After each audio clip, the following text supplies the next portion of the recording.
It'll keep going for another 50 years, but as some kids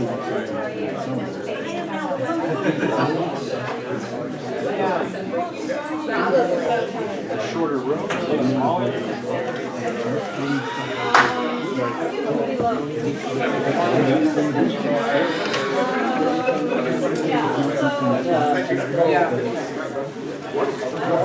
As we go along, we'll be able to update that. From what I can there, I did do it.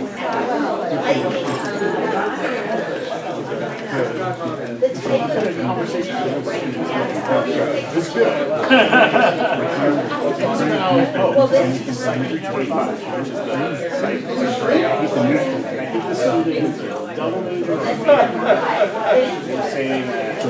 Flirting with Site 325. How you guys doing?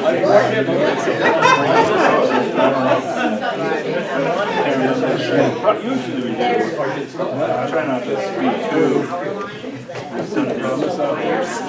yeah, and so like At some point, All right, we're gonna get started, everyone. Welcome back. We'll start with the minutes from January 13th. We have a motion to approve. Move to approve the minutes. Seconded. 13. Brian, seconded. Any notes or corrections for the minutes from 113? All those in favor of approving the minutes from 113, please indicate so by raising your hand.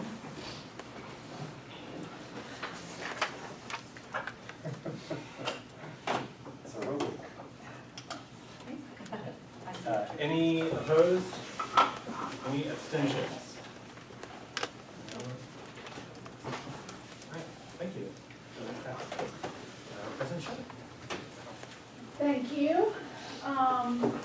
Just a few updates from the recent board meeting. I want to highlight, many of you know that we started, I think, 2 or 3 years ago, recruiting students from American Samoa. They pronounce it, not Samoa.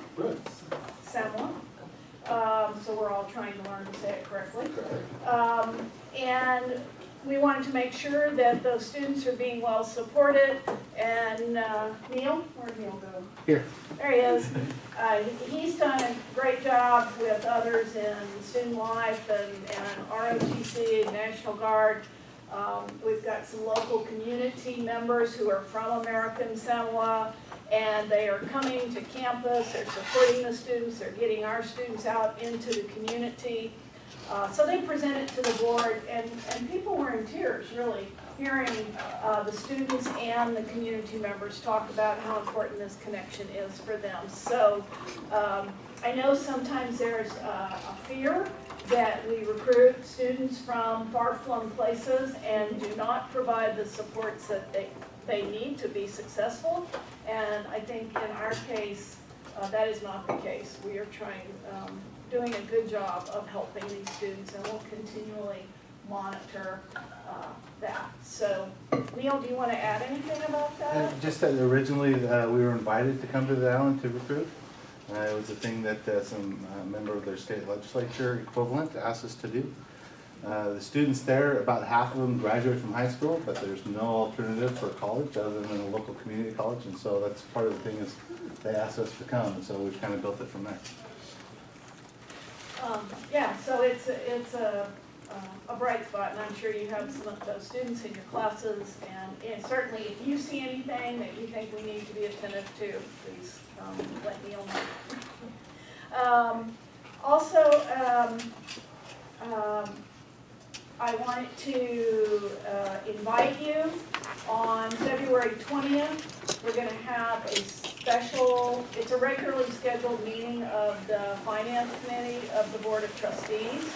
But we will have as a special guest Jim Pinkard, who is the finance person from the HEC.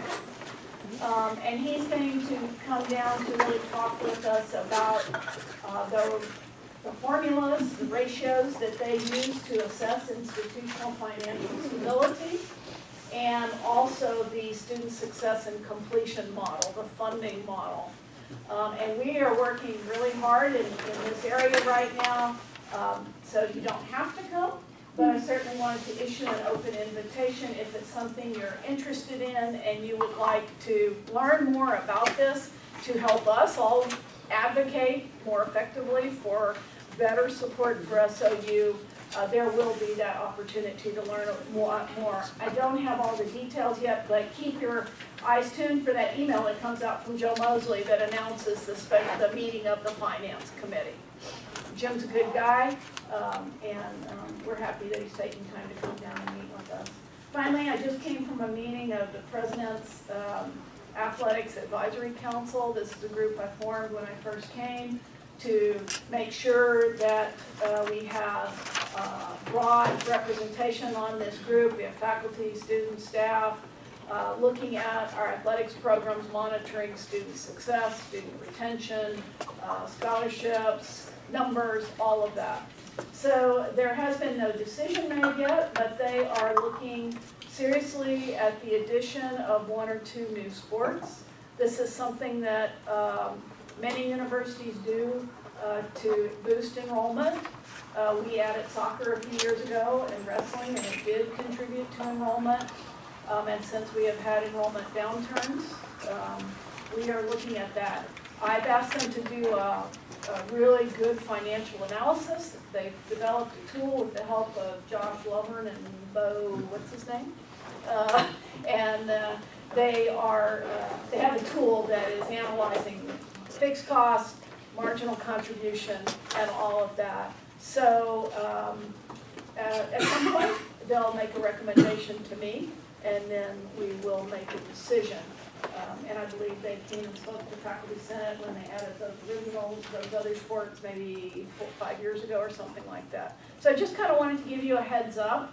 It's being done in a way, I think it's being done very thoughtfully, and we will only make this decision if it contributes to the health of the institution. That is our goal, bring more students here, and we know that student athletes tend to retain really well and are successful students. So that's why we're looking at this. Any questions? Yeah, then. Did you, can you say which sports they're considering? I think the one that has the highest likelihood of being forwarded to me as a recommendation is men's lacrosse.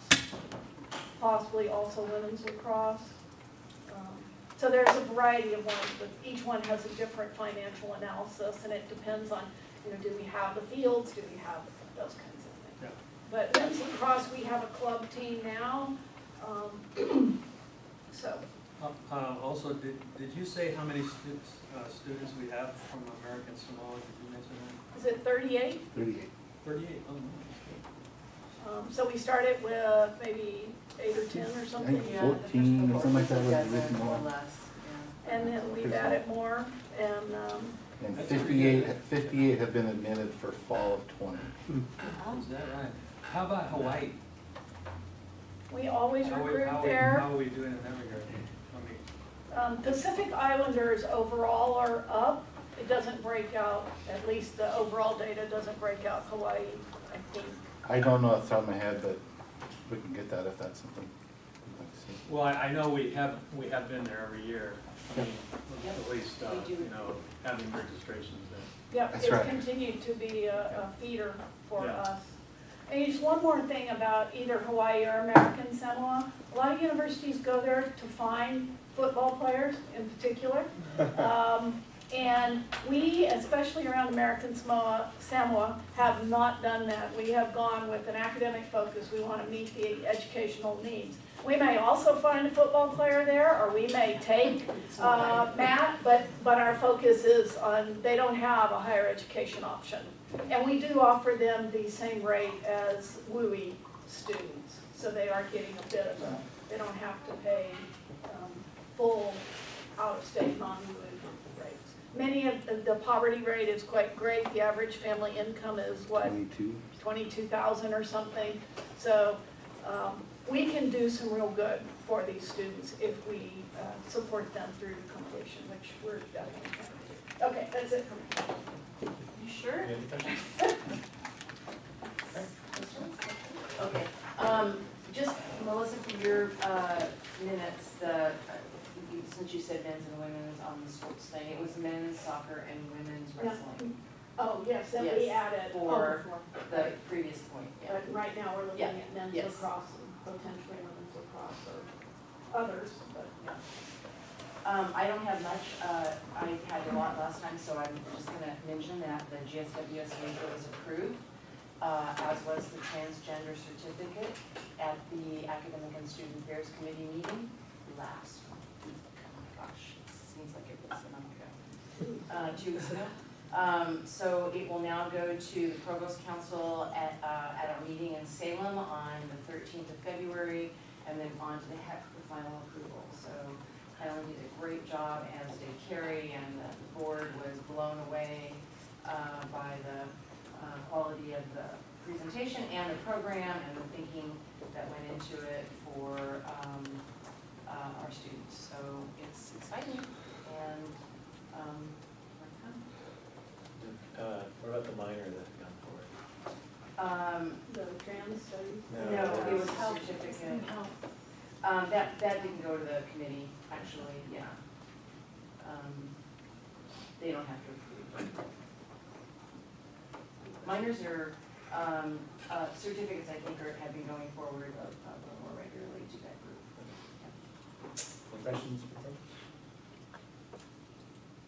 All right, thank you very much. Cool. I mean, I'm a professor, I can talk for however you want about anything you want, but we didn't meet, so I don't really have anything to report. I think I'll just say, that's my report. All right. Moving right on. Brittany. So I have a little bit since I skipped out on the last one. That's right, you can kill some time with us. Okay, great. I'll stretch it out. Also, same reference I gave the board trustees, I have braces, so I'm still learning how to talk and may slur and just have trouble, but I'm fine. So first, some of you may have gotten an email from me recently if you're in the economics or business department. I need students for the tuition advisory council, and while I think every department is great, I think that one is a really great resume builder for your students if you're in that department. And we need students really bad to sit on TAC, and if we don't get those students there, they really can't meet as soon as we'd like them to. So please encourage your students to sit on that committee. We already have 2 ASSU representatives, so we need non-student government students to sit on that. Next, ASSU has a couple lobby day coming up at the Capitol. So the first one is on the first one's on February 13th for University Day. I believe I'm the only one going up for that, but I will be there. And then on the 17th, ASSU has a specific lobby day. I believe we're bringing 8 students up. The conversations that we're going to be having with the representatives there are food and housing insecurity, a conversation with the task force at the Capitol for underrepresented communities, as well as a conversation about state funding. I'm personally being pulled aside to talk about the funding model with the higher ed representative at the Capitol, because that's my passion, so they're going to pull me aside for that one.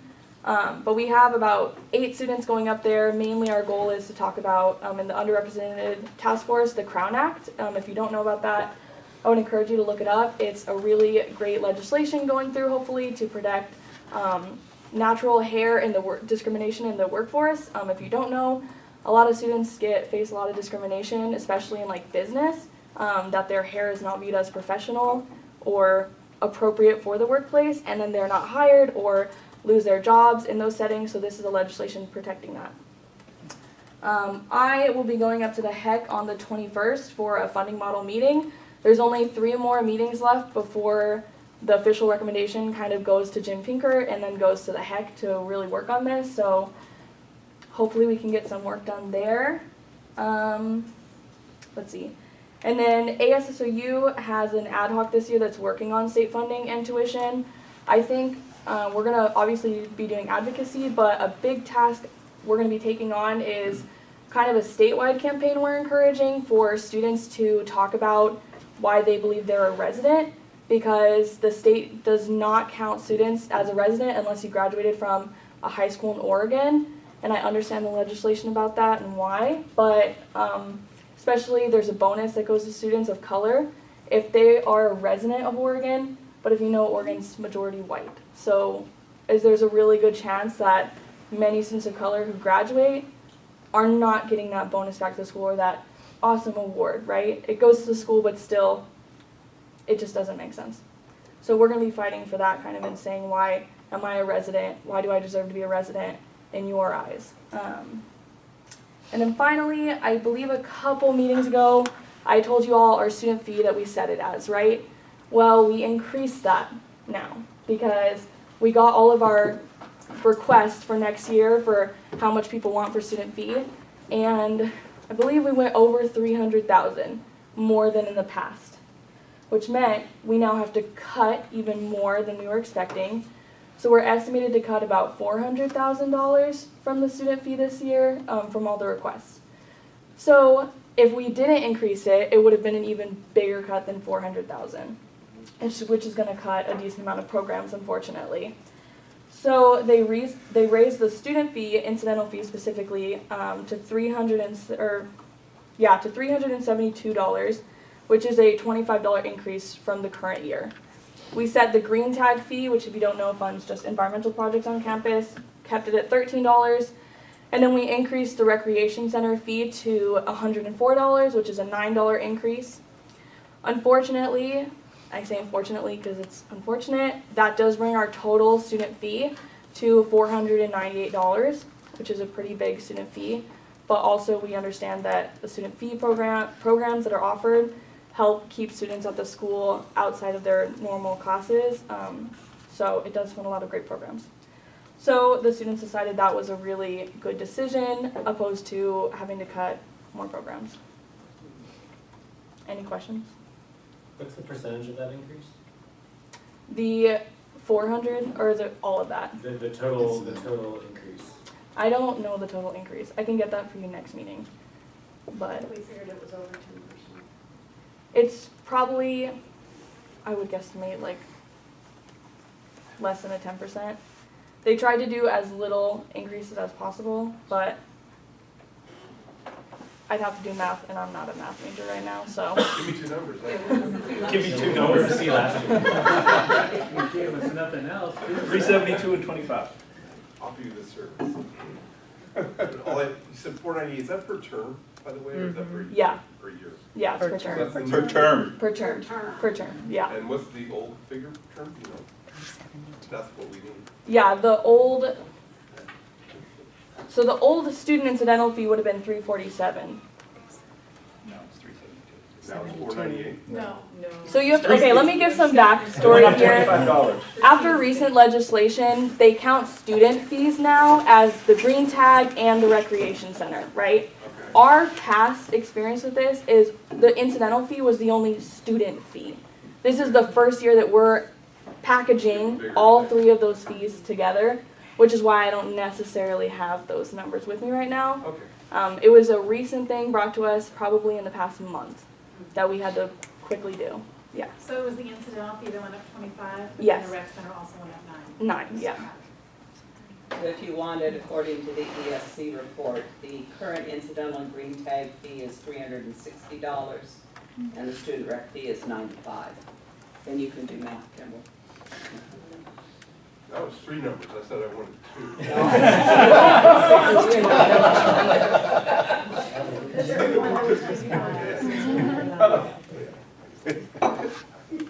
Give them a Any other questions about Kimball's math? Can Pell Grant or other grants or aid, does that also go towards, can that be applied to fees? Okay. What? Oh, can students use their Yeah. program? towards, yes.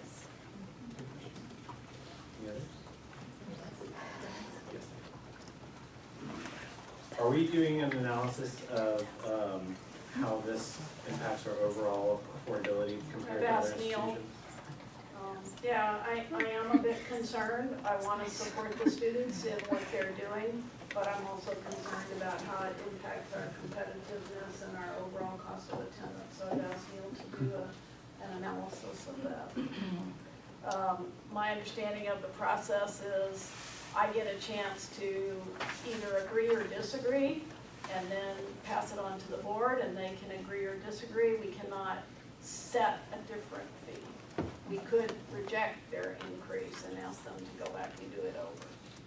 Yeah, and we will, like, most of this will be brought after we already did the allocation, but I will say a big part of this increase is also due to the recreation center and the legal bonds that they have to pay because they took out to build the new recreation center. So a big chunk of that $300,000 that now is being pushed to the student fee is because of the recreation center. And all of the student sports clubs and different programs on campuses are now going to be facing a cut. So it's a pretty difficult decision, and I think that's why they went with the increase. But I do think the $400,000 cut that we're going to make is going to impact students as well, depending on the programs. I don't believe my math. How about You might need it. 9.45? Pardon me? 9.45. Nine. You were too slow for me. I'm sure, I don't believe I have the right input, so I'm not going to, I'm counting 40%, but that, I don't think I have the right numbers. I will also. I can email them too if that's I'm taking the interesting. right math. We could do that in our. Like the spreadsheet. I think it's probably obvious, but when you have fewer students, you have a fixed cost for the student recreation center, you have fewer students, each student has to pay more. Yeah. Any other questions for Brittany?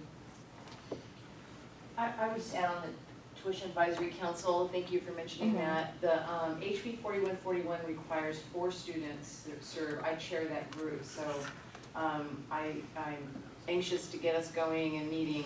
I think we have 2 ASSOU reps, so we're supposed to have 2 of those and then 2 underrepresented, or 2 students from unrepresented student populations. So where are we now, Brittany? Do we have just, I think we just have 1 opening. I think we have actually, we have 2 openings. Okay, 2 and they're people both dropped. underrepresented student openings. Yes. Okay, I could be wrong. There could be 1 ASSOU. okay. I can't remember how we qualified because there was Yeah. 3 technically on there, and 1 was just being counted as an Yeah, underrepresented okay. community. Well, anyway, We'll if check you it. encourage your students and somebody's interested, they can go through Brittany and then it'll get to my office through email recommendation.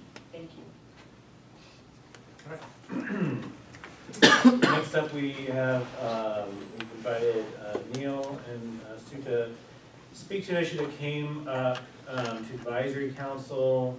I'm not even sure really how to dig into the background of it, except that some questions were asked by a faculty member about our admissions standards and what process we go through to admit some students in a slightly different way. So I just, from there, hand it over to the 2 of you. Go ahead, Neil. Yeah. May I approach the bench? Yes. And by the way, I did put in some data that Neil shared. It added a little late, so if you did your review late last week, you may not have seen it, but it's in there. So I wanted to talk through just how students generally are admitted and talk about a couple of different categories of students in answer to one of the questions that came up.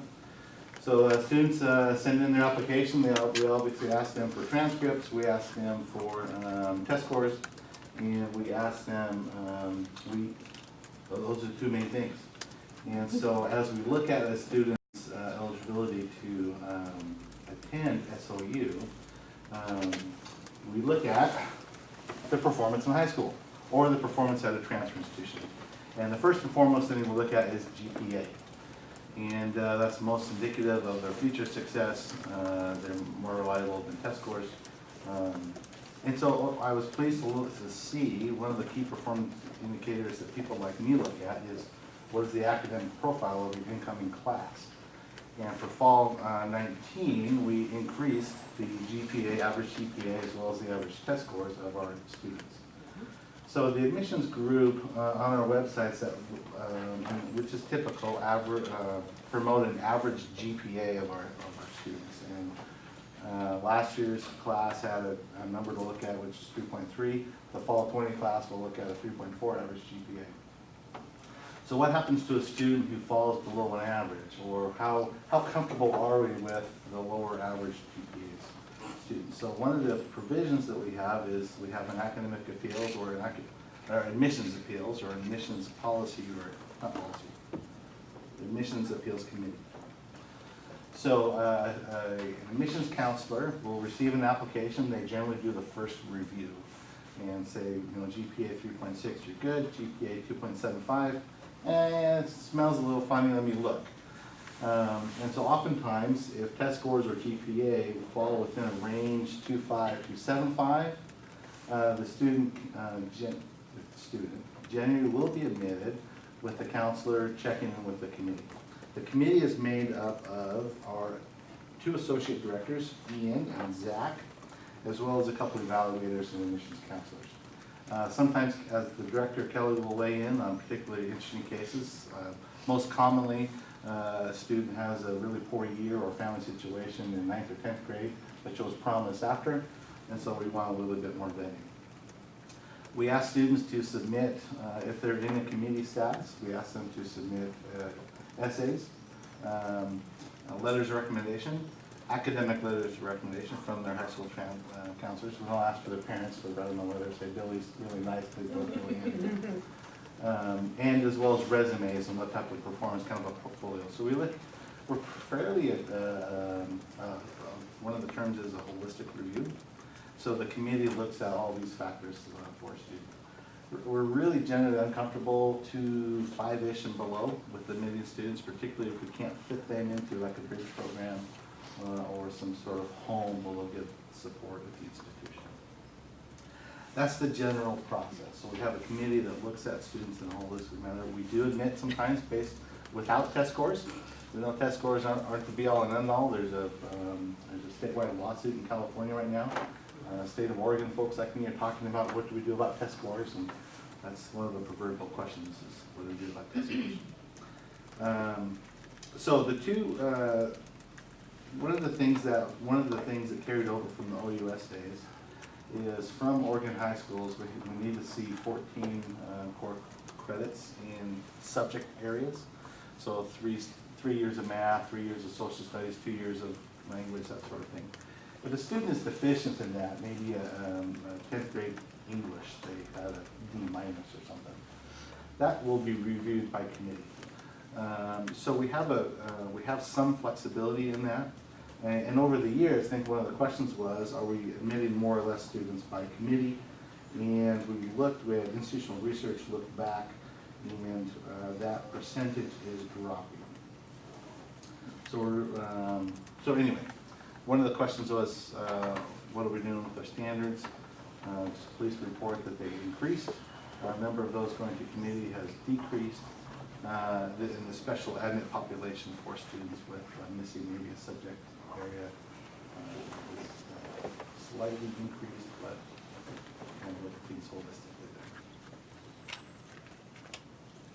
there. I'm just curious, how do you deal with non-traditional students that don't have like a GPA that really is a good reflection of how they currently?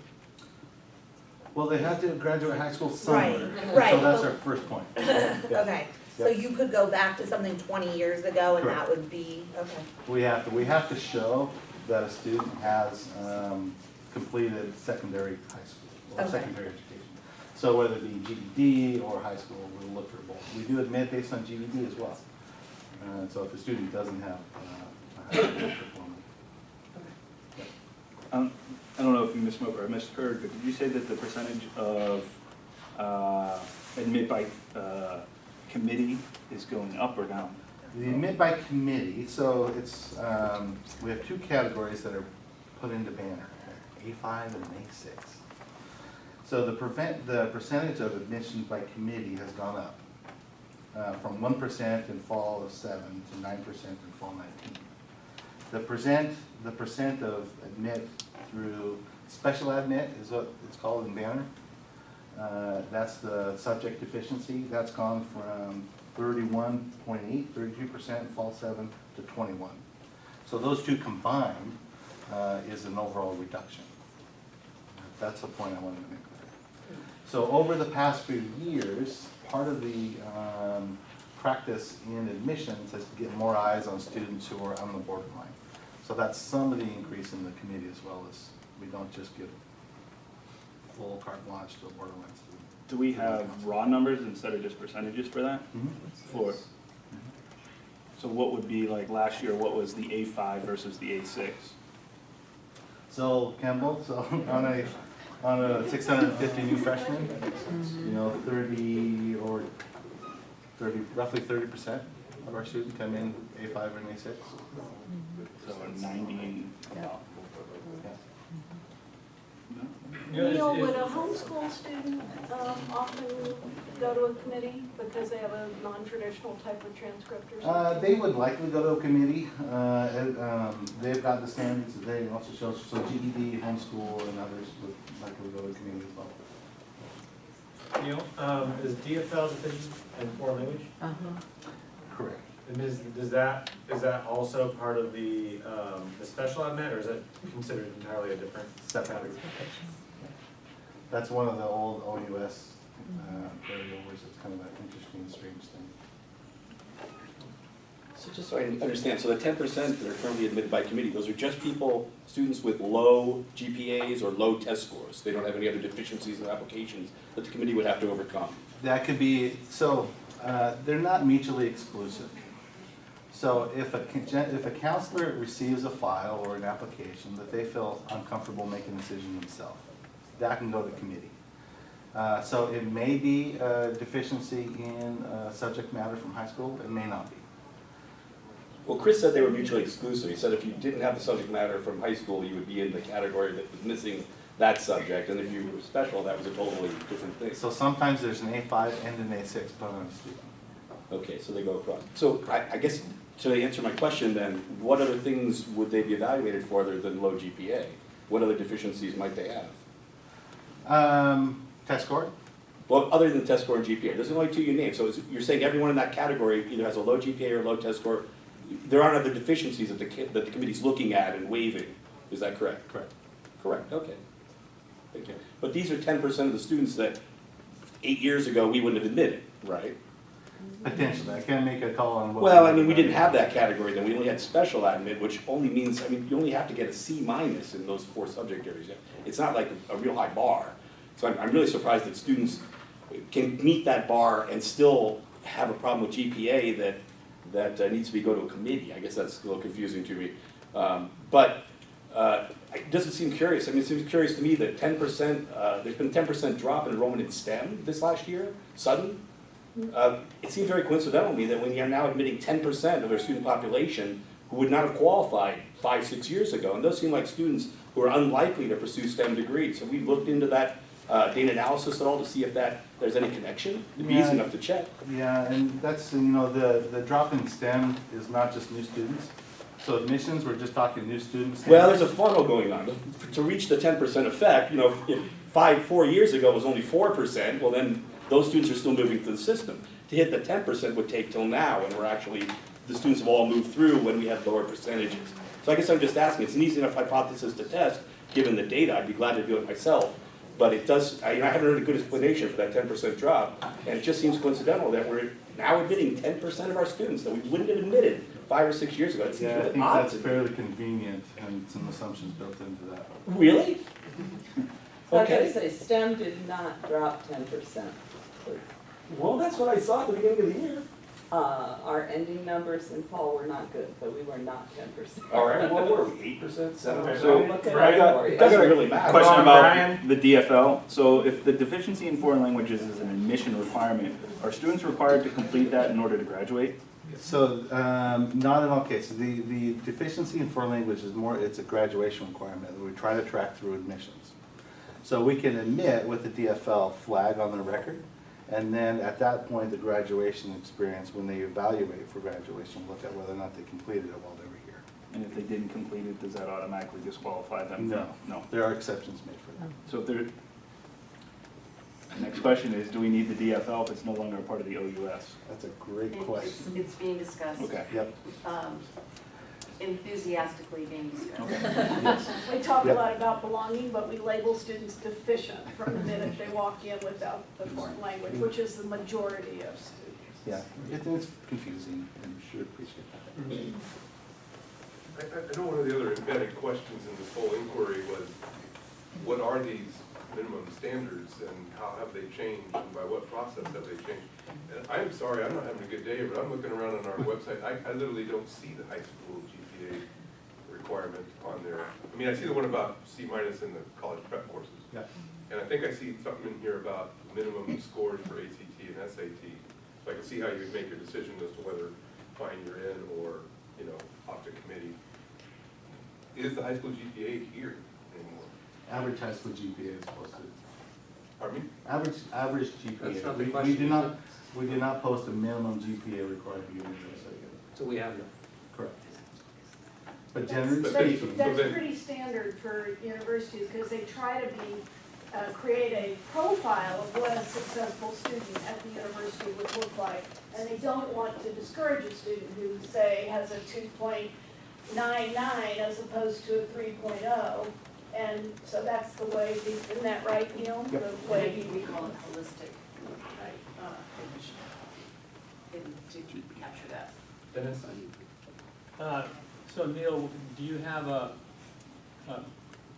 number on the number of those students that were accepted in those different categories, their graduation rate? So that's one of the questions, things that we, Andrew and I talked about last week, is that's an area for further analysis, because that could certainly have part of that. Generally speaking, though, what we see is the admit date, not necessarily whether or not they're admissible by GPA is a condition of retention. But it's really how late are they in the game.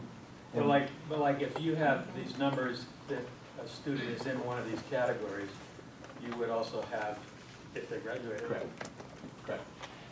And that was not the question we were answering here, but that's a great question to continue.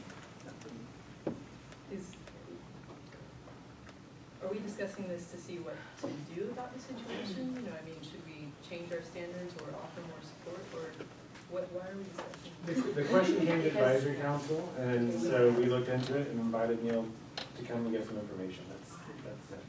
So, it's up to you if you want to. I'm sure we can make plenty of recommendations. I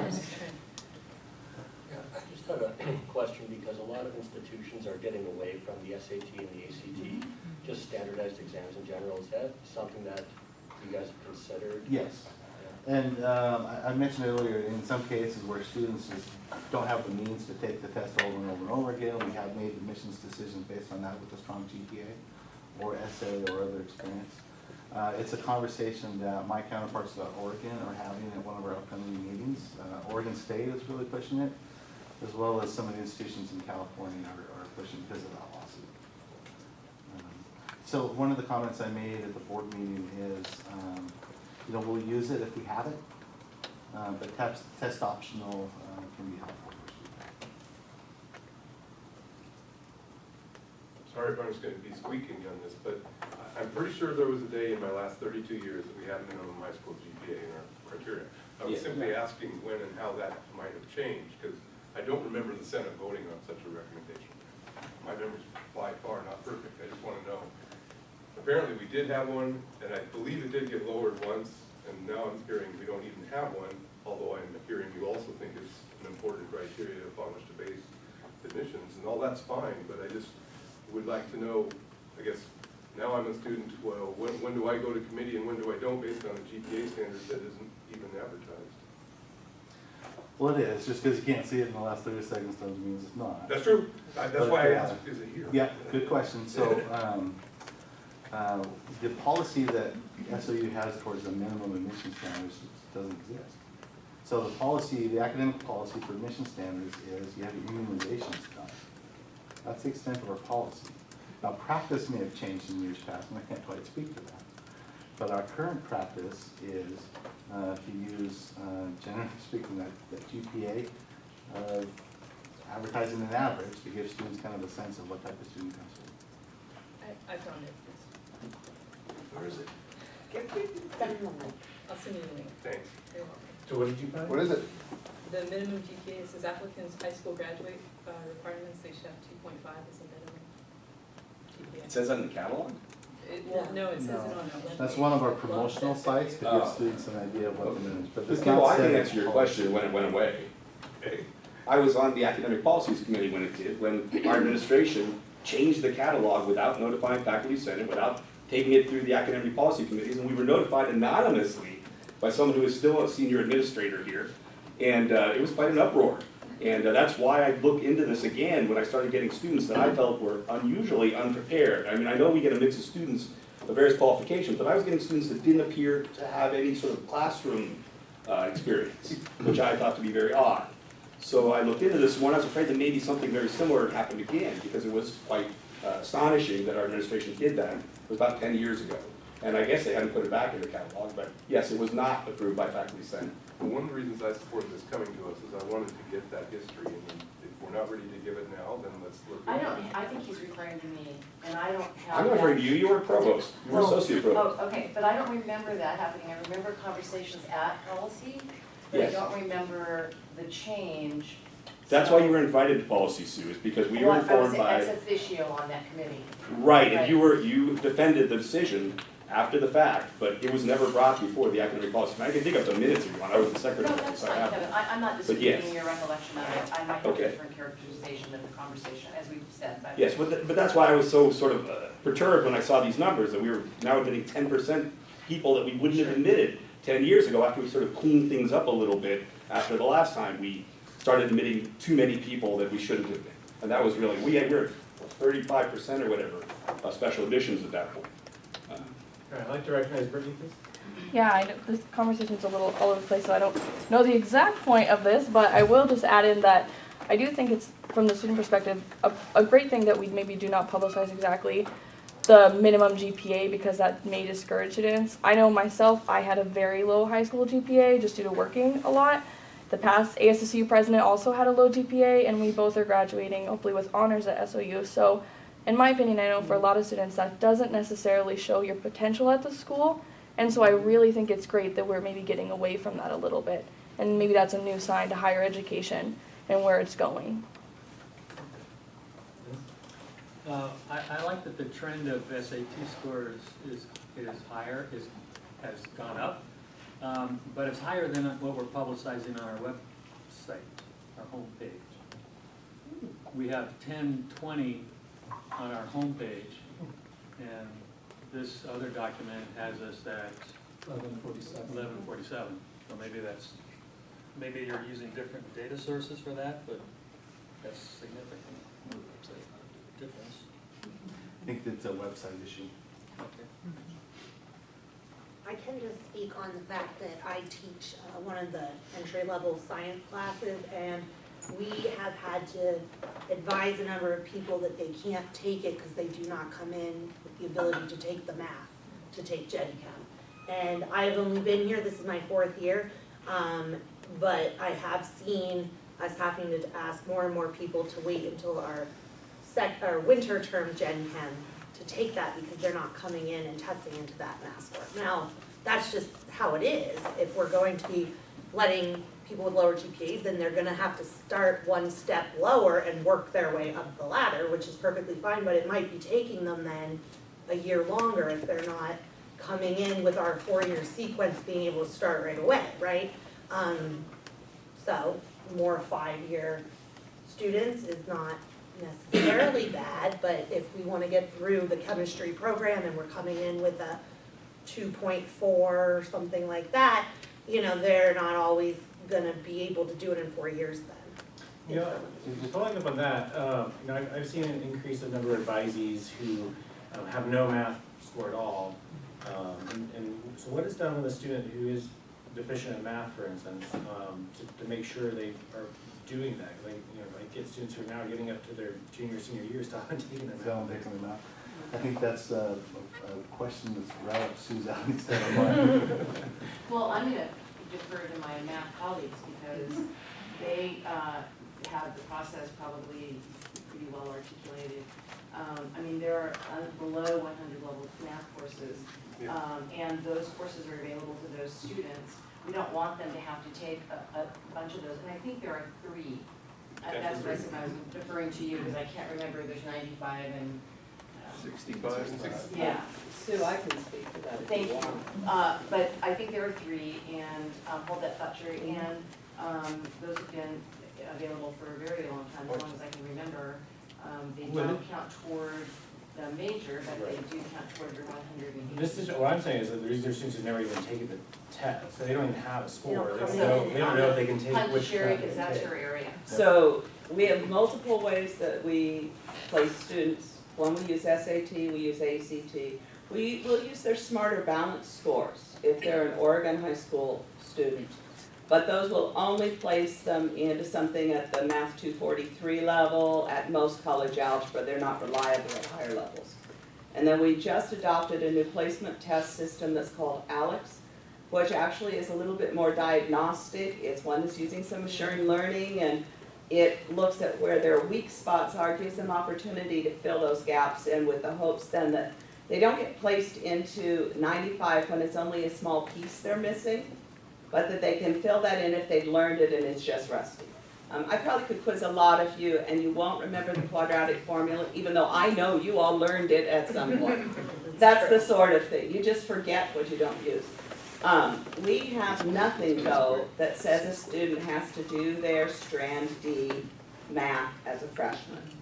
And so what we really have been trying to push through SSCs and others is to try to catch students that are doing that, much as Lee works very hard to catch students who are not getting through their strands A, B, and C done, so that we can encourage them to get it done while they still remember it, because we do expire placements based on test scores in 2 years. So I really want to encourage them to get those courses done in that time while they still are remembering the pieces. Sherry, do they take the math placement test when they come, or is that something that not every student takes when they come, that they have to search out someone to take that math placement? So we blanket way too many of the new admits with information about ALEX, because they can take it 5 times, and the first time they take it, it's unproctored. So we encourage all students to do that at home on their own before they come for a Raider registration in the summer. And then to take their first proctored one through Raider registration. If they can't come for Raider registration, we have a discount rate on ProctorU. So for just a $10 fee, they can take it at home and have a proctored exam. That works well for students that are coming from any kind of a distance. But students can still choose to ignore all of the messaging that Andrew very effectively puts out to them in cooperation with admissions. And so some of it is that just as faculty advisors, you can help us with that. And Andrew Plum is a good contact if you have questions about placement tests. If they go in, there's an email that's placementtest@asou.edu where they can talk to someone who'll answer questions about placement testing, help them get signed up, all kinds of things. If you go to sou.edu/STEM, there's a section on the STEM page about placement testing. I guess to Andrew's question though, so you're saying that students can get into the university without any math background at all? They don't have to prove any level of proficiency or have any background in terms of They're supposed classes? to take it through Algebra 2, but that's But I mean, part they of can your place special out of education. it. So we're actually getting students here that don't have any math. I mean, it's possible. No, it's not possible? That's not true. There's some Well, I levels mean- of classes right, the college prep classes. But I mean, they're not required. They can be waived by a special admissions process. So if I'm just you asking. if you look on DegreeWorks and look for their math placement, if their math placement is blank, that is either because they had too high scores, we put them in 111, but they really should be higher. But it's also for students whose SAT math was so low that we couldn't place them. We didn't have statistically reliable placement off of that score. But it should be a minority of students, a vast minority of students. 10% that is don't a have minority of students. That doesn't mean that. Any other questions about the comments? But just I will say, the ethos in admissions is to admit students who can succeed. For students, we do deny students, and we encourage them to, one of the new things we've done is students who aren't admissible or haven't shown the ability to succeed right off the bat, we do encourage them to join a partner like RCC and then transfer. So one of the things that we have a strong moral code is we believe in what SAU does, and the opportunity for students to succeed here is really great. And so we're always trying to blend access with quality. And so had our academic profile dropped or dropped substantially over the last few years, I would have been concerned, more so concerned, but it's always a concern that we get. And so one of the things that we have a trust in is that when we get the students here, we take good care of them. I'm curious what the percentage of acceptance and rejection is, if you could break that down. It's 95%. 95 and then 5% rejection. Okay. Has that been pretty consistent?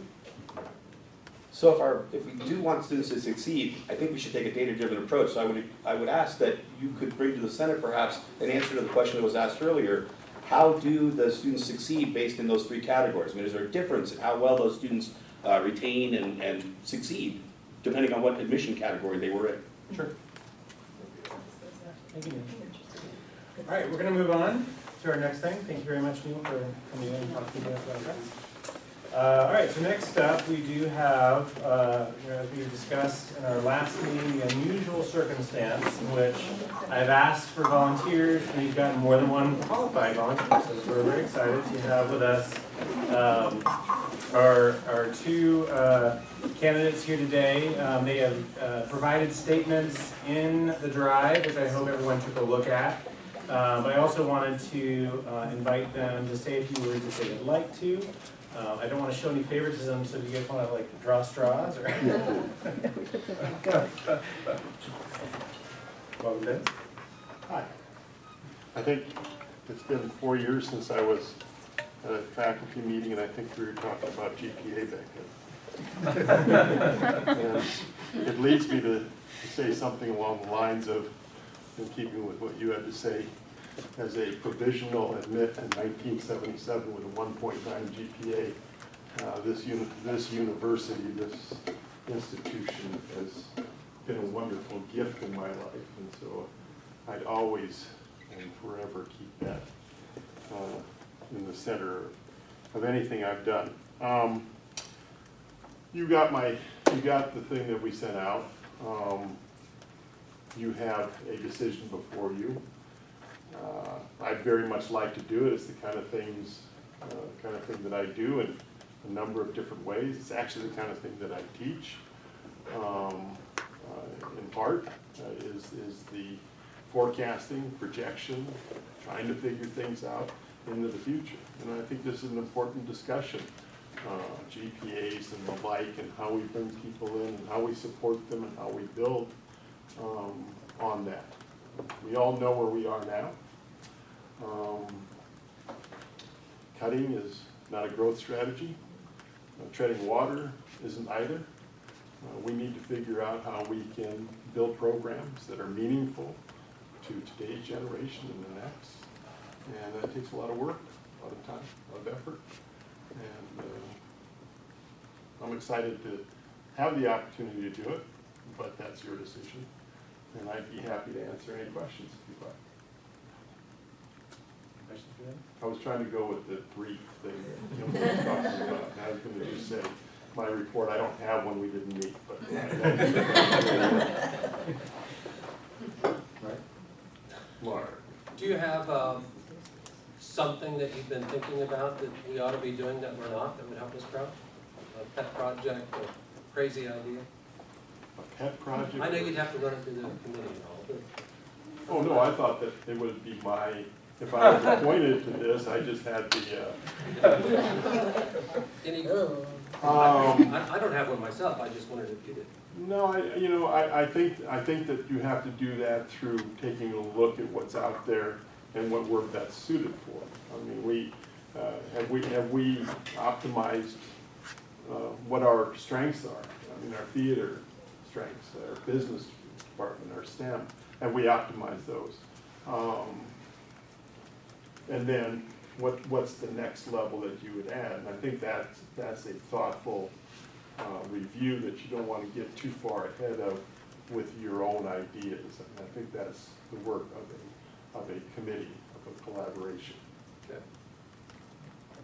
That was a long-winded way of saying no. Yeah. Thank you, Dennis. Thanks for letting me know you were gonna ask me that question, Mark. We'll talk tomorrow. Sure. Hi. So I think probably a lot of you know me from the work that I did with the union. Also, others of you may know me from the fact that I appear to be involved in many programs on campus. Sometimes people are confused what program I'm actually in. I'm in philosophy. And the rest of my program is here as well. I actually just got back from IFS, our Interinstitutional Faculty Senate, and this is an exciting topic with admissions because you're going to be seeing some really interesting stuff coming in about potentially doing test-blind admissions, and I think it'll be an exciting conversation. But I think that I'm really excited to potentially be on this particular sort of task force because I am really invested in thinking holistically about the state, about ways in which SOU can work with the other universities to promote the overall sort of well-being of our students and our academic missions across the state. And being at IFS just this past weekend has been a sort of great opportunity for me to remember all of those kinds of things as well. I saw all of us as faculty members at IFS looking at the new, or at the standard funding model, talking about ways in which those funding models potentially could change, looking at the caveats to the funding model, et cetera, et cetera. And so we've been talking a lot about this all weekend, so it's actually present on my mind. And looking at that and working with other faculty from different institutions like U of O, for example, where one of the central people that's working on that is an economist from there, and sort of looking at these models and everything is something that I'm particularly interested in because it's kind of the space that I come from in the work that I do. So looking at models and thinking about alternative ways to envision engaging with the state and that sort of stuff. Generally speaking, I like doing service opportunities on campus that I'm enthusiastic about and really interested in, and this is one of those things. And I think it's really wonderful also to potentially be on a committee that not just one person is willing to do, but that two people actually want to do. So that's cool. And it's too bad that we can't both be on it because I think that we really represent two very complementary perspectives on all of this process. And so, yeah, so you're definitely getting two different kinds of perspectives. And ultimately, it would have been best to have both of us, I think. That would be kind of fun. But since you can only have one, we're both here, I guess. So if you all have questions for me, though, I'm excited to answer them. Should probably have Mark ask his questions. Same question. Pet projects, crazy ideas that may not go anywhere, but you've been thinking about? So ultimately, usually my crazy ideas have something to do with changing the way that we're looking at things. And working with all those other faculty members across the state just this past weekend, what I sort of have in mind is to think about ways to coalition with the other universities to think about things differently and take that different kind of idea, potentially also to the state, and then take it, sort of re-envision the way that we can understand our financial situation and the resources that we have available. Largely, of course, though, it's the sort of thing where you really need to get involved to really understand what's going on. Obviously, the people who've been working on it know a lot of stuff, and that's something that I won't know until I get there. And I'm really enthusiastic, actually, to find out more about it so that I will have additional ideas, potentially. So no crazy ideas? I actually don't think I have crazy ideas, which for me is unique. Thank you, Laura. And I do just want to remind everybody again, and I'm going to leave, but there will be other opportunities for faculty involvement, right? This is just the core task force. Every work group that will be spun off, there will be opportunities for more involvement. So it's great we have more than one person, and I'm sure there'll be another opportunity for whomever you do not elect. All right, so we have devised a very high-tech system of sheets of paper that we will hand out and a little box that says secretary, but it gives more on the secretary. I almost reached for tissue earlier, but it was not. Do you want us to count it for you? You want 5 ballots. So we will pass the ballots around.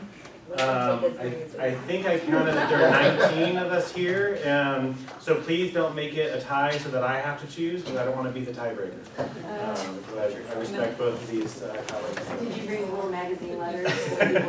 Right. We could put Initial handwriting can't be written. we have like If I put the initials of the one that I want, is that They're both the same. Oh. I had not thought about Do not put initials. It's like rooting for the Tigers in the BCS.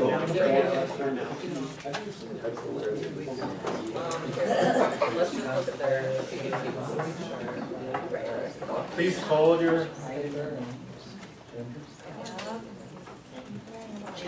No, Mary Ann's sick. I did.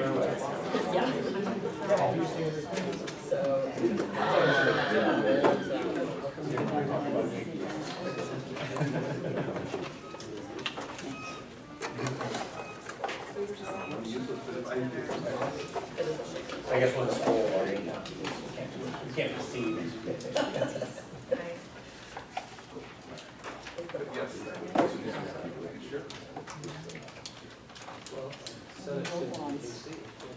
Okay, oops, I did get two. Well, I'll be able to. Here. Yeah, thank you. Sorry.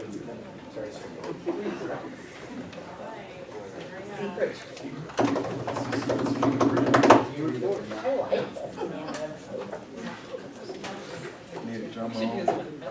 Yeah, they should come around house to house Hi. and collect them in a tissue.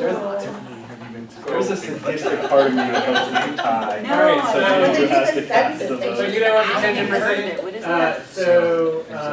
Kimball and Melissa are now going to quietly count the votes together. We are not going to announce the number.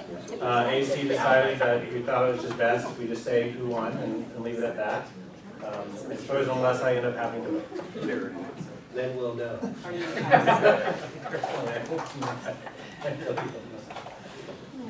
I should just vote it up front. It would have been anonymous had you voted. I know. Ball check survey.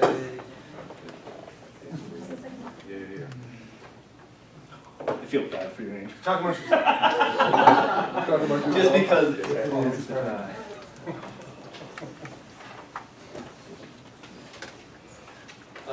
Where's your money on the game? I have blowouts both ways. Really? Yeah, that's the only money I've had on it. Remember, this is being videotaped. It's fine. It's legal. It's working. By the way, what was the correct answer to the question you asked me over there? I don't know, we always struggle to come up with, the question. Brown versus I did yellow. an informal survey among my local Ashland friends. What do you put on bratwurst, yellow or brown mustard? Brown. And my Midwest people all said yellow. And the West Coast people all said brown. Almost. And what did I say, which you said was not a correct answer? Yeah. Was You didn't sauerkraut. answer the question. I said sauerkraut, which is the correct answer. So it was not an option, but the correct answer. And I got a lot of votes from the West for spicy mustard. That was one of my choices. But that's brown. So you only talk to West Coasters and the Midwesterners, nothing in the Northeast. My extended family in the Midwest. Sorry, Susan. I don't have your white. White mustard? No, that's. I've never even It's a boring Sunday afternoon.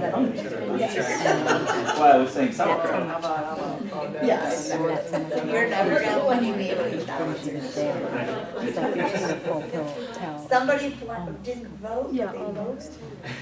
Well, someone grabbed two ballots, but only realized they had one. No votes. I thought it was. Yeah. And your children, I didn't ask them. Oh, yeah, of course.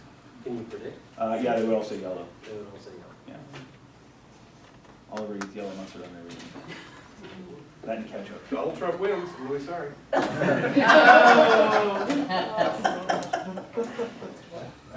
So Deborah will be the Senate appointee. All right. Well, I guess I don't know. That'd be your goal. Yeah, all right, that's my job. All right. Well, thank you all. Appreciate you being your time in this. Next up, a discussion item came up. As you all will probably recall, last year we passed a change to bylaw 5.351 that added an initial evaluation of term-by-term faculty in their first term of teaching. And there's nothing in that bylaw that specified exactly how that would be done, but there was pretty extensive discussion in Senate about the intention of that being a rather informal process, that the goal was observation and sort of feedback, but not a very formalized process. I was asked by my chair to do the evaluation process on one of those term by terms, and I got a very formal form with which to do that. I thought that's not, I think, what we were thinking about in Senate, so I did some digging, and this was the form that the provost's office, I believe, shares for the original evaluation that was part of the bylaw of the once within 45 ELU or every 3 years. I don't think the provost's office necessarily gave any direction that was needed to be used on this initial evaluation, but Jody recommended we come back to Senate and sort of say whether or not, what our intention is with this again, that whether faculty should be using this form to evaluate term by terms in their first year or not. I don't know whether that needs to be codified in further bylaws revisions, or if we feel that's necessary, or if we just want to sort of give our interpretation. Also, I will share that when I sent out the form in the drive, I did receive an email from a faculty constituent expressing some concern over the form itself. And they thought this was a new form we were proposing. It's not. This has been used. But there was some concern about the form itself even being used in the normal evaluation of term-by-term faculty. Concerns that the form sounded too negative. So leave that for you to consider. Any thoughts? Well, the other part of that, since I was copied on that too, was just more clarity regarding the box that was checked, that the faculty member felt like just checking a box was not specific enough to, there should be some reason stated for why the box was checked the way it was. So sort of like, if you check and prove syllabus, a more explanation. I get it from any of them. Yeah. I mean, it's just a box, and with no, with no feedback. Yeah, exactly. So that was the concern. I mean, I'm looking at the form, and I would totally agree with that statement about just the sort of summary one, which says exceeds performance, meets performance, and does not meet performance expectations. That feels pretty vacant. But the ones below that seem pretty, fruitful and directive. I mean, recommendations improve the syllabus, increase office hour availability. I agree, it's still kind of checkboxy and not as much concrete feedback, but there's a big box for comments below all that, which is required if does not meet. And it is required to defend that does not meet. So, I don't know, I guess my concern about all this is, I want to make sure that we are looking at our term by term. I've become very aware, even just in the last quarter from some of your stories, that that's a different story for a department that has 1 or 2 adjuncts and can share the evaluation amongst 7 or 8 faculty, like math, or a department where you have 2 or 3 faculty and 50, whatever. I mean, so that's, I mean, we've said this before, right? A one-size-fits-all is probably not where we want to go. That said, I would want some kind of feedback on every one of them in the first quarter, personally, even if it's pretty cursory. That's my opinion. I do recall, I mean, Jesse couldn't be here today, but I remember Jesse had specifically raised questions and concerns when this was voted on around education and the difficulty of evaluating a first term adjuncts, and again, that was, in that discussion, there seemed to be pretty general agreement among everyone here that we did not want to dictate to a particular program how they do this, just that we wanted someone to be observing at some point and giving some feedback.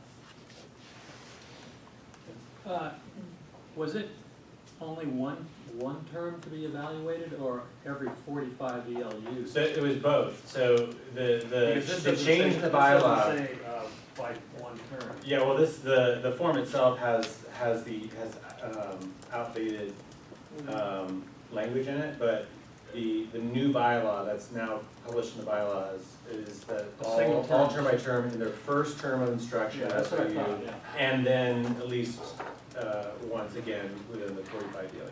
Right. Mm. And the expectations then, would they apply? I mean, would there be performance expectations for a one-term person? Oh, a person who just teaches once. Yeah, I mean, like, in other words, most of the performance expectations are related to longer-term faculty going for promotion or tenure. I think you'd still like it for the person who only did it once to, as a judge, but do we want to bring it back next year? So those performance expectations would apply to somebody that's teaching one term. That's all I'm saying. That's what your expectation is. Do we have a lot of those too, or people who teach just once and then never again? I don't think we have a lot of them. We might have, people who just teach once a year for one term or two, but, we don't have many who just come one time and then they're gone. Right. No, but I mean, like, if they're to be evaluated in their first term, even if they were expected to be one-year people, they would be judged against performance expectations that we have published for those faculty that are progressing through our system. I'm not sure. I think you're making a vacuous reference, though. Do we actually have specifically performance expectations for term by term? I don't know. That's what I'm saying. Yeah, so, I mean, I think that's somewhat in the judgment of the program, isn't it? That's my question. Okay. I think there are some pretty standard ones for keeping office hours and, you know, sort of the right, but you don't have to attend a faculty meeting if it's not really your expectation. If you do, that might be something that gets called out. If, you know, Campbell is only teaching term by term, but he attends program meetings. Because if you have to check a box, what criteria does it match? And so if it's by what we have published for the departmental expectation, that's fine with me. I'm just questioning what criteria we're looking at. Well, I know my recollection from the discussion was primarily, the concern was simply that faculty have an opportunity to be observed and receive some feedback. It was not the idea that we need to, go down this list of things you are or are not doing, more sort of agenda. Right, and so I guess I would agree with Kimball's point about eliminating those boxes, but keeping, referring to maybe some document we have already on for each department, but maybe not a particular box. Especially for the first term person. Right. They might not have the opportunity to broaden their influence. I guess I don't see anyone strongly arguing in favor of using the form in the first term. I guess, do we want to simply give feedback to chairs to say, there's no need to use this form, or do we feel that this is important enough that we need to codify that in a bylaw revision? It seems to me like a face-to-face conversation is enough feedback. We don't need a form. Right. For the first term. I mean, for me personally, my first year, right, at the end of the year, I had an evaluation, but after that first term, I had to sit down face-to-face with my chair, and there wasn't a form that was filled out, but she was like, these are the things that throughout this year you should keep growing, and these are the things that I would do a little, just verbally, right? And I think that's all they need, if that's what if I remember correctly from last year when we talked about this, it was just like, don't throw them into the classroom and then not ever look at them again, right? Like, I think just a face-to-face should be enough for what we were talking about. For term by term, just Right, right, but I'm still saying from my experience, like after my first term, just face to face was enough to give me feedback. Like that would be enough for them too, I think. Right.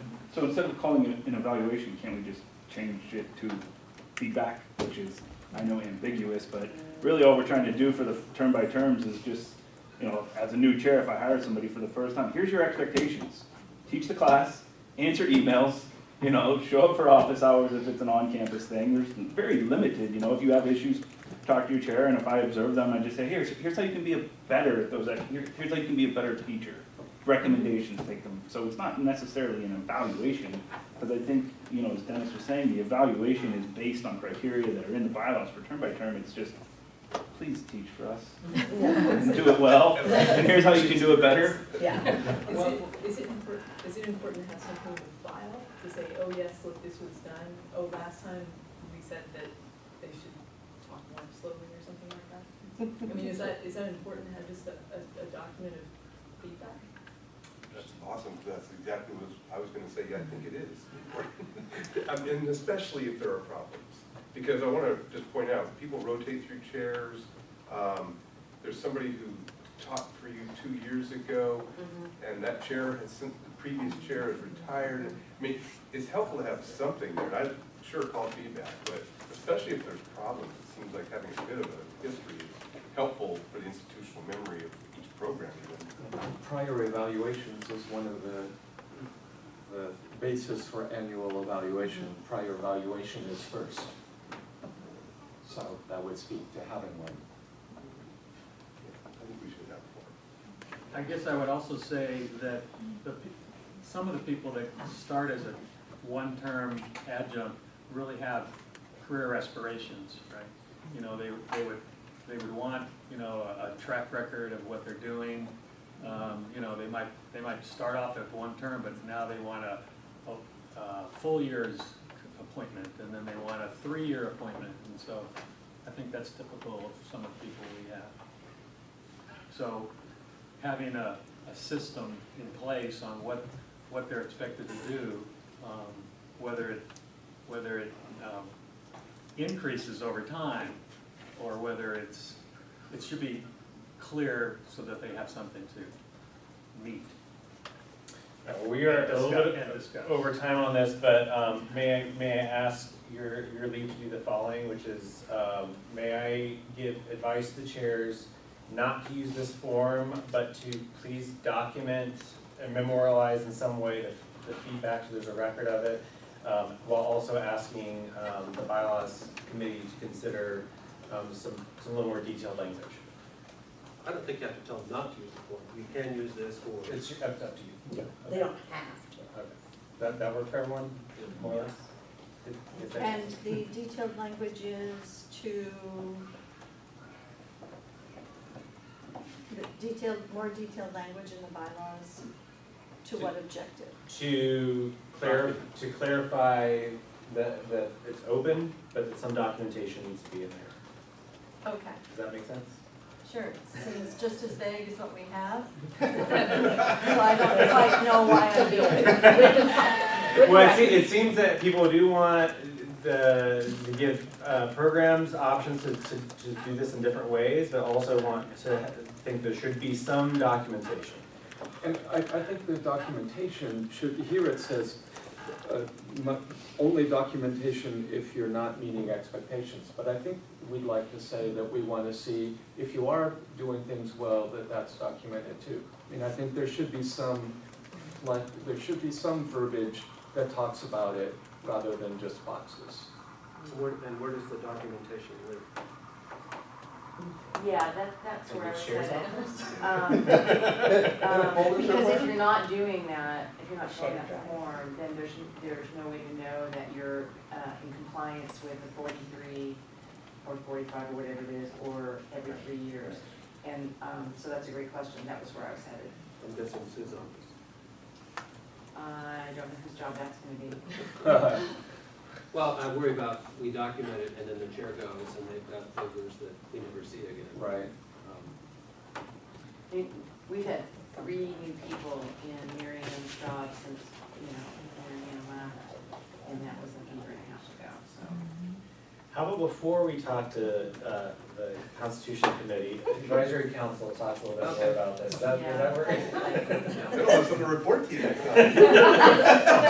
Only in the interest of time, because we do need to. That would be great, because I have more questions written down than That sounds directives. I mean, we can put in a shared driver or something like that, just make sure that the chair does something like that, but let's talk about it at AC, I think it's okay, yeah. I've noted two interesting responses. One in which a term-by-term was thrilled that someone was going to actually be observing them and giving them feedback. And another, someone who's been teaching for 30 years and said, in my entire career, was insulted, was incensed that in my entire career, no one has ever observed me teach. Well, isn't that a... So anyway, all right. So we have a possible vote on academic policies. Jody, I never got any updated language on the one. You got it this morning? What? You got the link to it this morning? I did. Mm-hmm. From whom did it come? Dave? Me, Dave, me. You can barely tell us apart anymore. I spoke to Dave Jody earlier today. They did say that there was changes. So if, The change was the one that was requested. So I can, yeah, well, you know, Dave gets up early. I hear. I'll move that right now. The feedback and the questions that you all had went back to academic policies. The committee was very pleased to vote unanimously to accept your recommendation that instead of week 11, we extend that deadline for the pass, no pass decision to week 12. You had a couple of questions as well about whether or not student status as pass, no pass could be indicated when you receive their registration. Matt has a couple of concerns about that. I'm also speaking for Matt today. The voices in my head are loud. And among those are whether or not that is necessary information. I'm paraphrasing a little bit, but whether that might create any additional, or any possibility of some grading bias just in terms of whether or not the pass, no pass might create a different approach to not calculating, I'm being a little clumsy here. He just wondered why. Just why. Because students who take a class, pass, no pass in most programs, that class won't count towards graduation. Correct. And most of us teach our own majors, so we've got majors sitting in our class who are taking the class, pass, no And pass. then you treat them differently on the basis of knowing that they are a major. No, I versus want a- to advise them that this class doesn't count if you take a pass, no pass. Right. Okay. That's my only, that's why we want to know. Okay, that was one, so I'll take that, so these are not really germane to the actual policy, but maybe we can talk about these a little bit later. The other question that you all had was how this was gonna be figured out. They'll set up a web form, so that we don't have to be managing them one by one, which is really kind of how it's happening now, because the expectation, I think, and this is correct, is that volume will probably be a little bit of it. So, but the main thing is that, and it wasn't a very significant change, it was a change from 1 to a 2, but that change has been made. Yes. So, I could be wrong, but when Dave said, he said there was a consistency thing, so for one of them, I don't know which one it is, but if you go from a pass no pass to a letter grade, you have 30 days to change that? And I thought that he told me that they were just gonna apply the same standard 30 days after grades roll for both of them. No? No, the 30-day deadline stays. For which one? Let me go back and, give me a second, I wanna make sure that I'm gonna. Yeah, because I talked to him, and I said he'd come to Senate, he said no, and I said, well, I don't see what your changes were. And he said he was trying to make it consistent, that no matter if you went from pass, no pass, and changing that to a grade, or you have a grade and you wanna change it to a pass, no pass, I was under the impression that he said that it was gonna be the same deadline, which would be 30 days after grade rolls. I'm gonna. That's what it says, yeah. That's what it says in what? About what Andrew new just one. put up. Oh, I didn't look at that. So the whole week 11, week 12 is unnecessary. It would just be that it would be standardized as 30 days after grades roll, you get to pick whether you want pass, no pass, or a grade. Is So I that, get to see the grade and then change it to the. Yeah. you could, I mean, that's. but it would, as Mark, if you were in a class and you need a Right, grade, right. that does not help you. No. I just have students that change it and then stop. Well, yeah, but then on the other hand, I think that the 30-day,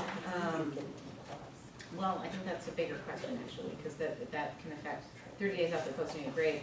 They'll already have received financial aid, they'll already have received any, additional assessment that may take place for things like or graduation. So I suspect that while they're two parallel situations in some cases, because some students will need to make a decision before grades are submitted. Which they still could. Shortly after, exactly. Yeah, we're just trying to articulate the deadline. Right. I don't- Judy, are these urgent?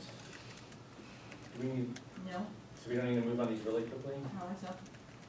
Well, I don't think, no, I don't think so. I mean, I don't know that we want to lump them both together. If we feel like we could vote on one and not the other, we could do that. On the, Or you could do that.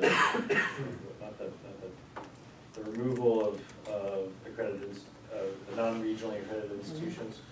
Do we feel comfortable going ahead and someone wants to make a motion on that one? The approval of the policy change to credit for non-regionally accredited institutions? I'll second it. All right, any further discussion on that policy?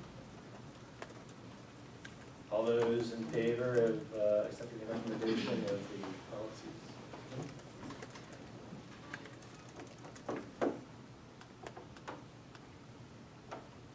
Any opposed? Any abstentions? Motion passes, thank you. Do we want more time to, it seems like there's some more questions, so I'll put this back on the schedule for next time. If we can squeeze it in, because they were pretty simple revisions, I would love to accept a motion on approval of the changes to the OAL graduate curriculum. I Lori? move that we approve the changes to the OAL graduate curriculum. I'll second it. Further seconds? Yes, Michael Parker, second. Any further discussion? All right, all those in favor of approving the changes to the OAL graduate curriculum, please indicate so by raising your hand.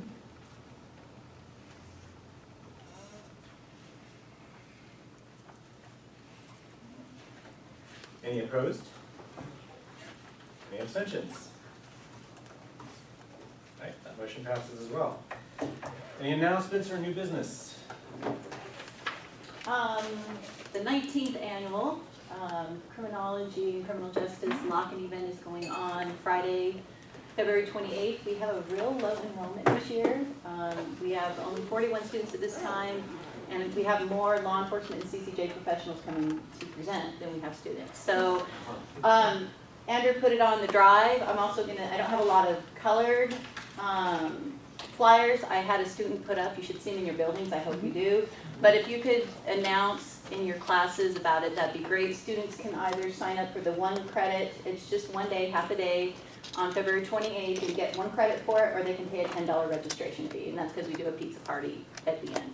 So I'll kind of pass these around if you don't mind handing those out. And like I said, I only have a few color copies, the rest are black and white. Thank you so much. Yeah, we had a very good presentation last week from our campus team, and we have one the day after tomorrow. Our colleague, Dr. Marianne Golding, will be talking about 3 extraordinary stories of survival, unlikely connection and likely uncertainties in World War II France. So I think that should be a good, it will be in the Nice Room in the library at 7 o'clock. The following Wednesday, on February 5th, we will have a discussion with our President, Dr. Shah, on uncertainty in higher education. And we'll have, so those are the 2 upcoming programs, and we'll send you a notification. I have already sent this one, and it's also on the drive. So please encourage us. I want to thank all the faculty for sending your students to our last very well attended. We're very pleased, and we hope more students will show up. That's what we want.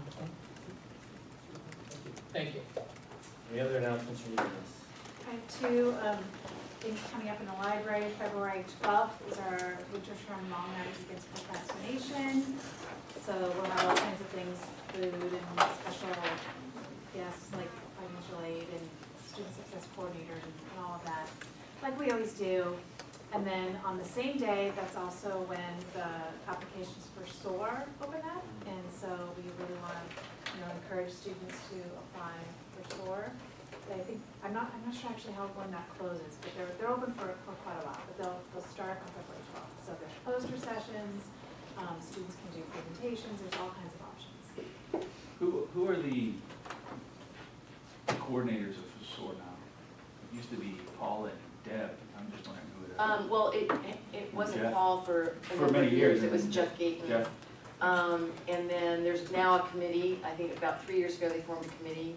And I'm not sure, at this point, who's on it. I think there's a Yeah. faculty rep and. I think Erica's on it, Erica Yeah, Knox is and on it, then- and then we have our outreach person from the library is Right. on it too. And then we have some other library people that are supporting it. We're kind of in the middle of a transition with the library and some staff people. We're searching for some positions and there are some other changes. So whatever SOAR we get this year will be much appreciated. Yes, but they're We're a little they're thinner. gonna do their very best to make it really successful, and so we do want students to apply, and there's poster sessions, presentations, all kinds of options. And Marie Trammell is doing IRB, so we've got that covered too for those students. Thank you all. Thank you. So you'll be up there February 13th? Yes. It's our full HEC meeting, so we'll probably make an appearance, so. Oh, yeah. Capital as well, we used to go for it. Is that University Day? Uh-huh. Okay. Yeah. There's so many lobby days, I'm getting confused. Had some great pictures a few years ago of the president, all 7 mascots. Oh, really? Yeah, Oh, yeah. in your office. Yeah, I'm excited for that one. Well, I think I'm excited more for the private lobby day to talk to the like head education person. I don't know who it is. I think it's like the head lead for like legislators for like higher education. He works for the governors. But I think he's a great example of that and has worked with the success group and helped get K-12 funding. Yeah. He often, when he used to come to the HEC until there was that slip of not having higher ed on the task force. Now we send it somewhere. Yeah. It's a great job. Yeah, and then I know I'll be at the, I was talking to Jim about it, I'm definitely going to be at the HEC meeting, whatever it is. Discuss. Yeah, so there isn't a HEC meeting in March. That next one will be April, then we meet in May, and we meet in June, and then we meet in August. I think the